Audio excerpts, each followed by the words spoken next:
Halo Sobat Nakes, kalian pasti sudah tahu kan dengan hewan pengganggu yang satu ini? Ya, betul, dia adalah tikus. Hewan satu ini termasuk dalam kategori hewan pengerat. Karena tikus memiliki gigi depan yang selalu tumbuh selama masa hidupnya. Hewan pengerat biasanya mengasah giginya dengan menggerogoti sesuatu, mulai dari makanan sampai dengan perabotan atau peralatan-peralatan yang umumnya terbuat dari kayu ataupun kain. Tahukah Sobat Nakes, jika tikus dalam satu kali siklus perkembangbiakan dapat melahirkan 6-8 ekor loh. Dan dengan umur 1,5 bulan, tikus sudah dapat berkembang biak ataupun melahirkan. Dengan jumlah yang banyak ini, tikus wajib kita waspadai Sobat Nakes. Apalagi, hal yang paling ditakuti dari hewan satu ini adalah penyakit yang dapat dia sebabkan dan tularkan, atau umumnya disebut dengan rodent-borne disease. Berikut ini 5 penyakit yang umumnya disebabkan oleh tikus. Yang pertama, Hantavirus pulmonale syndrome. Penyakit dari hewan pengerat yang satu ini menular ketika menghirup partikel dari urin, kotoran, atau air liur tikus yang ada di udara. Yang kedua, yaitu penyakit pes. Penyebab penyakit satu ini adalah bakteri Yersinia pestis.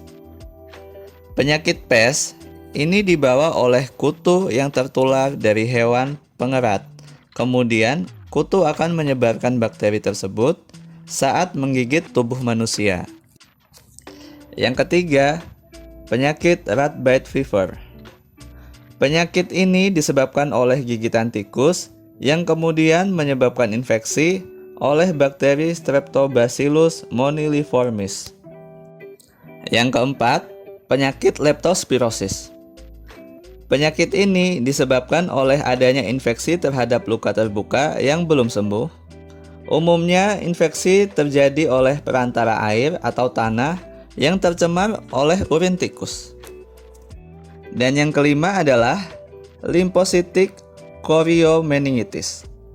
Penyakit ini dapat ditimbulkan apabila tergigit atau terkena air liur dan air kencing dari tikus yang terinfeksi virus choriomeningitis. Selain dari penyakit berbahaya di atas, tikus juga dapat merusak fasilitas-fasilitas loh. Contohnya seperti menggerogoti kabel, merusak atap, tiang, jendela, ataupun pintu yang terbuat dari kayu.